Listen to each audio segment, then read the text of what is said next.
मुन्नी कोण हे सुरेश धस यांनाच विचारा. अजित पवारांचं वक्तव्य. मुन्नीच्या म्हणण्यावरून मिटकरी टीका करत असल्याचा धस यांनी केला होता आरोप.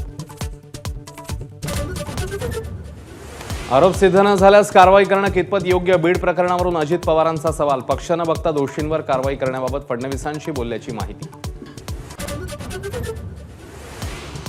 आकानं भरपूर माल जमावला. त्यांच्याकडे काम करणाऱ्या अनेकांच्या नावावर जमिनी. पैठणमधल्या मोर्चात सुरेश धस यांचा आरोप. तर वाल्मिक कराडवर पीएमएलए अंतर्गत कारवाई का नाही, सुप्रिया सुळेंचा सवाल.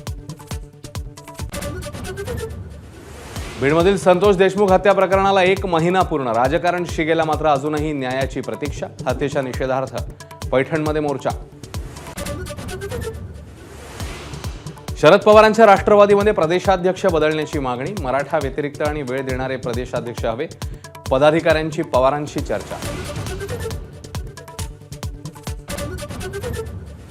केजरीवालांचा पक्ष चांगला असेल तर पृथ्वीराज चव्हाणांनी आपमध्ये जावं. काँग्रेस नेते संदीप दीक्षित यांचा खोचक सल्ला. दिल्ली विधानसभेसंदर्भातल्या वक्तव्याचा विपर्यास. चव्हाणांची सारवासारव.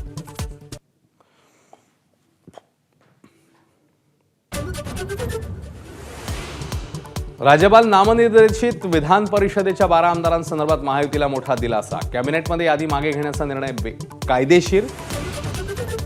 आव्हान देणारी ठाकरे गटाची याचिका हायकोर्टाने फेटाळली. ठाकरेंच्या शिवसेनेचा काँग्रेसला धक्का. दिल्ली विधानसभा निवडणुकीसाठी शिवसेनेचा आम आदमी पक्षाला पाठिंबा. दिल्लीत काँग्रेस आणि आपमध्ये जे घडलं ते मुंबईतही होऊ शकतं. मुंबई महापालिका निवडणुकीच्या पार्श्वभूमीवर संजय राऊत यांचा काँग्रेसला गर्भित इशारा. फडणवीस मुख्यमंत्री झाल्यानंतर आदित्य ठाकरेंकडून तिसऱ्यांदा भेट. एकनाथ शिंदेंशी निगडीत खात्यांसंदर्भातल्या कामांबाबत मागण्या. दादरच्या फुटपाथवरच्या भाजी विक्रेत्याने टोरेस कंपनीत गुंतवले तब्बल 14 कोटी रुपये. प्रदीप कुमार वैश्य यांच्या गुंतवणुकीने सगळ्यांचेच डोळे विस्फारले. वांद्र्यातल्या भारतनगरमध्ये एसआरए कडनं अनधिकृत बांधकामाचं पाडकाम सुरू. सुरुवातीला सरेंडर केलेल्या घरांवर हातोडा.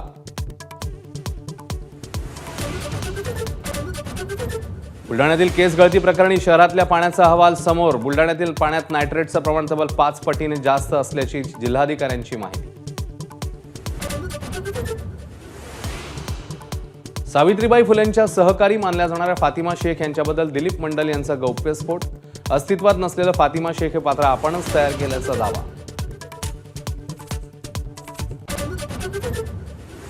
साहित्य संमेलनासाठी महाराष्ट्र सदन मोफत देण्याचे मुख्यमंत्र्यांचे निर्देश. आजच शासकीय आदेश जारी करण्याच्या सूचना. समुद्र किनाऱ्यावर ड्रोनची करडी नजर. सागरी सुरक्षा, घुसखोरी, अवैध मासेमारीला आळा घालण्यासाठी ड्रोनचा वापर.